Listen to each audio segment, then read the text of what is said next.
नमस्कार दोस्तों, स्वागत है आपका हमारे ऑनलाइन प्लेटफॉर्म में।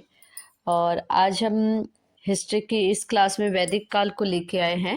वैदिक संस्कृति या वैदिक काल। तो वैदिक शब्द जो है विद धातु से बना है। ठीक है, किससे बना है? विद धातु से, जिसका अर्थ होता है जानना या ज्ञान। ठीक है, तो वैदिक शब्द जो है वेद से बना है और वेद का अर्थ है ज्ञान। वैदिक संस्कृति के निर्माता आर्य थे। आर्य संस्कृत भाषा का शब्द है जिसका अर्थ है श्रेष्ठ। आर्य भाषा सूचक शब्द है, प्रजाति सूचक नहीं। आर्यों को लिपि का ज्ञान नहीं था, अतः वे अपने ज्ञान को सुनकर एक पीढ़ी से दूसरी पीढ़ी तक पहुंचाते थे। इसलिए वैदिक साहित्य को बुद्धि साहित्य कहा जाता है।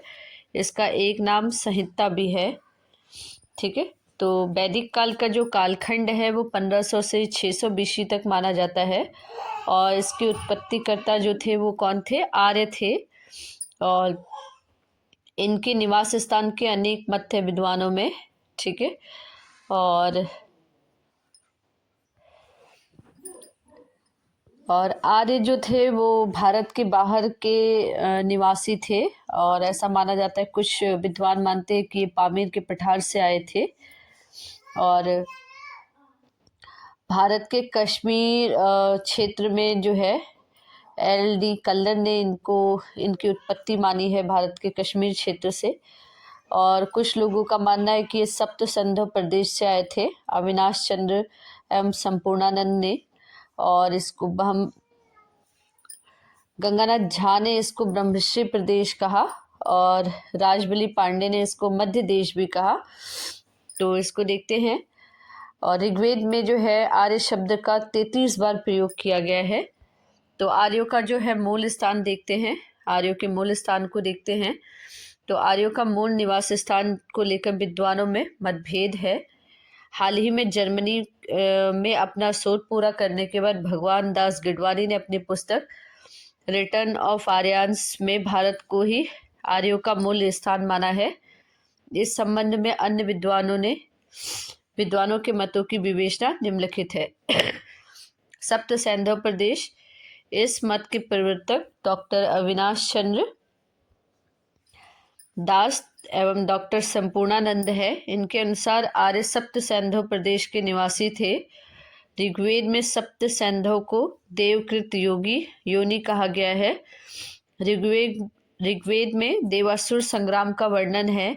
इस संग्राम में असुर पराजित हुए तथा सप्त सिंधु प्रदेश को छोड़कर पश्चिम की ओर ईरान चले गए। पारसियों के ग्रंथ जिद अवेस्ता में अजुर मजदा का वर्णन मिलता है, वह असुरों का ही देवता था। उसके बाद आता है ब्रह्मश्री देश। पंडित गंगनाथ झा का मत है कि आर्यों का मूल स्थान ब्रह्मश्री देश ही था। यहीं से ये पूरब की तरफ गए। कश्मीर अथवा हिमालय प्रदेश, डॉक्टर एल.डी. कल्ला के अनुसार आर्य कश्मीर प्रदेश के निवासी थे। और देविका प्रदेश, डी.एस. त्रिवेदी का मत है कि आर्य देविका प्रदेश के निवासी थे। देविका नदी मुल्तान अफगानिस्तान में बहती है। तिब्बत, स्वामी दयानंद सरस्वती एवं पार्टीजर के अनुसार आर्य तिब्बत क्षेत्र के निवासी थे। स्वामी दयानंद सरस्वती ने अपनी पुस्तक सत्यार्थ प्रकाश में इसका उल्लेख किया है। ठीक है, उसके बाद आते हैं उत्तरी ध्रुव। तो पंडित बाल गंगाधर तिलक के अनुसार आर्यों का मूल स्थान उत्तरी ध्रुव है। अपनी पुस्तक the Arctic home of the Aryans में उन्होंने इसका उल्लेख किया है। यूरोप में हंगरी अथवा डेन्यूब नदी की घाटी इस मत के प्रवर्तक पी गाइल्स हैं। उन्होंने भाषा विज्ञान के आधार पर तथा भौगोलिक सीमाओं, ज्ञात वनस्पतियों, अनाजों, पशुओं में पाई जाने वाली समानताओं के आधार पर यह निष्कर्ष दिया है। उसके बाद जर्मनी प्रदेश, इस मत के प्रवर्तक हर्ट एवं पेनका हैं। इन्होंने शारीरिक बनावट के आधार पर यह निष्कर्ष दिया था कि आर्य जो थे वो जर्मनी देश के निवासी थे। उसके बाद आता है दक्षिणी रूस। यह मत गार्डन चाइल्ड्स एवं नेहरिंग का है। त्रिपोलजी ने 3000 ईसा पूर्व में के मृदभांड पाए गए हैं। आर्य इस प्रकार के मृदभांड से परिचित थे इस आधार पर कहा गया है कि आर्य का मूल निवास स्थान दक्षिणी रूस में, यूक्रेन में रहा होगा। मध्य एशिया में बैक्ट्रिया। विद्वान मैक्स मूलर ने आर्यों का मूल स्थान मध्य एशिया में बैक्ट्रिया को माना। ऋग्वेद एवं ईरानी ग्रंथ जिंद अवेस्ता में कई भाषाएं समानता पाई गई है। उदाहरणार्थ वैदिक इंद्र अवेस्ता का इंद्र, वैदिक वायु अवेस्ता का वायु, वैदिक मित्र अवेस्ता का मित्र आदि। आज कुत्ता, घोड़ा आदि पशुओं के नाम एवं भुर्ज, देवदारू, मैपिल आदि कुछ वृक्षों के नाम सहित हिंद यूरोपीय भाषाओं में समान पाए जाते हैं। अतः आर्यों का मूल स्थान मध्य एशिया में बैक्ट्रिया अथवा अल्पास पर्वत के पूर्वी क्षेत्र में यूरेशिया में था। ठीक है, तो आर्य जो थे वो बाहर से आए थे। कुछ विद्वानों का मत है कि वो पामीर के पठारों को ही आर्यों का मूल जो है माना जाता है, मूल स्थान माना जाता है। और तिब्बत के क्षेत्र को जो है तिब्बत से भी आर्यों का मूल निवास स्थान माना जाता है। अफगानिस्तान में मुल्तान नदी के किनारे भी आर्यों का मूल स्थान माना जाता है। ठीक है, और आर्यों का जो मूल स्थान था वो गंगा यमुना का दोआब, जिसे ब्रह्मश्री प्रदेश कहा जाता है, हिमालय पर्वत व विंध्याचल के भाग को, मध्य प्रदेश को भी आर्यों का मूल स्थान माना जाता है। आर्यों के आक्रमण संबंधी विवाद, आर्य भारत के निवासी थे या बाहर से आए थे, इस बात को लेकर अब भी विवाद है। कुछ विद्वानों का मत है कि आर्य लोग 1500 ईसा पूर्व के आसपास भारत में आए थे। मैक्स मूलर के विचार से इस घटना का समय 1200 या 1000 ईसा पूर्व माना गया है। मैक्स मूलर के इस काल का निर्धारण काल यह है कि वह एक सच्चा ईसाई था, इसलिए सृष्टि की रचना के बारे में बाइबिल में दी गई कहानी में वह अटल विश्वास रखता था, जिसमें कहा गया है कि संसार की रचना 23 अक्टूबर 4004 ईसा पूर्व को की गई थी और इसलिए संपूर्ण मानव इतिहास को उसे 6000 वर्षों के भीतर किसी न किसी तरह फिट बैठाना था। बहुत से विद्वान का मत है कि आर्य लोग मूल रूप से भारत के ही निवासी थे और वे कहीं बाहर से यहाँ नहीं आए थे। और इन विद्वान ने अपने मत के समर्थन में यह तर्क दिया है कि ऐसा पुरातात्विक या जीव वैज्ञानिक साक्ष्य नहीं है जिसके आधार पर यह सिद्ध किया जा सके कि 5000 ईसा पूर्व से 800 ईसा पूर्व के बीच कोई नया जन समुदाय यहाँ आया था। इसके अतिरिक्त एक बात यह भी है कि नरकंकालों के जो अवशेष विभिन्न हड़प्पा स्थलों से प्राप्त हुए हैं वे उसी भौगोलिक क्षेत्र के आधुनिक निवासियों के कंकाल से मिलते जुलते हैं।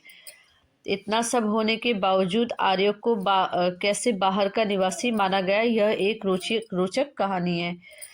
इटली के पतिरेस नगर का सौदागर फिलिप्पो सेती गोवा में 5 वर्ष तक 1983 से 1588 तक रहा।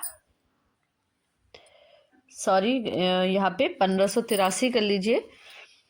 तो 1583 से 1588 तक वहाँ रहा और उसने संस्कृत का अध्ययन किया और पाया कि संस्कृत और यूरोपीय भाषाओं, विशेषतर लैटिन और ग्रीक में बहुत सी समानताएं हैं।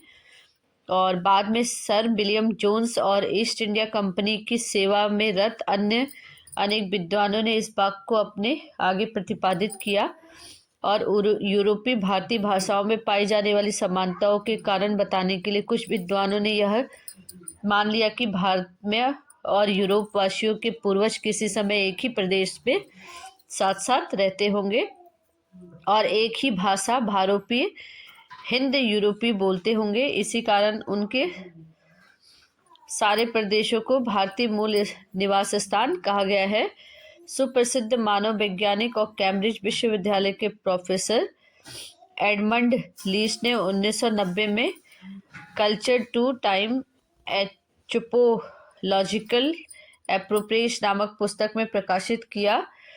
अपने प्रसिद्ध लेख Aryans invention over for millennia में लिखा है कि विचारशील विद्वान अब भी यह विश्वास क्यों करते हैं कि आर्यों पर का आक्रमण हुआ सच मानिए आर्यों के आक्रमण था।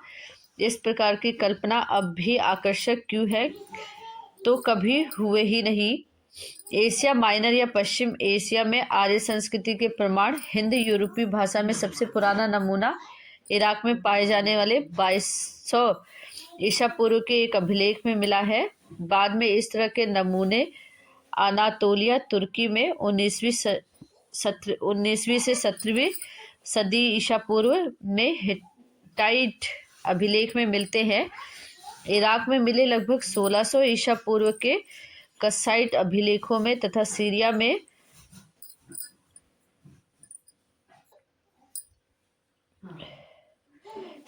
मित्री अभिलेखों में आर्य नामों का उल्लेख मिलता है, जिससे पश्चिम एशिया में आर्य भाषियों की उपस्थिति का पता चलता है।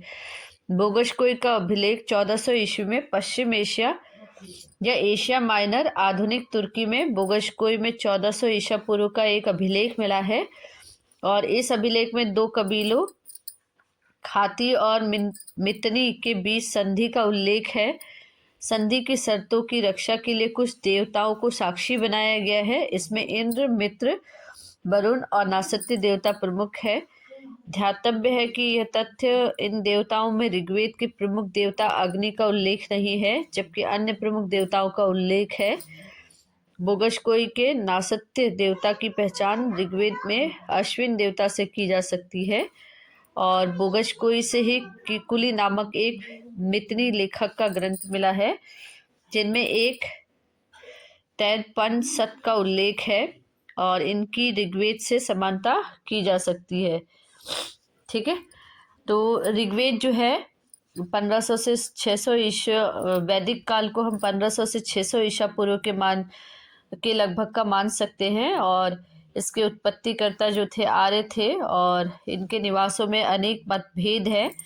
कुछ लोग मानते हैं कि आर्य भारत के मुख्य निवासी थे और कुछ विद्वान मानते हैं कि ये सप्त सैंधव प्रदेश, ब्रह्मसी प्रदेश और या मध्य देश से आए थे और कुछ लोग मानते हैं कि पामीर के पठार से आर्य आए थे।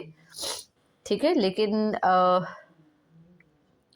आर्यों का जो मुख्य स्थान था गंगा यमुना के दोआब को, जिसे हम ब्रह्मश्री प्रदेश भी कहते हैं, हिमालय पर्वत से लेकर विंध्याचल तक के भाग को मध्य देश कहते हैं और इसको भी आर्यों की उत्पत्तिकर्ता का स्थान मानते हैं।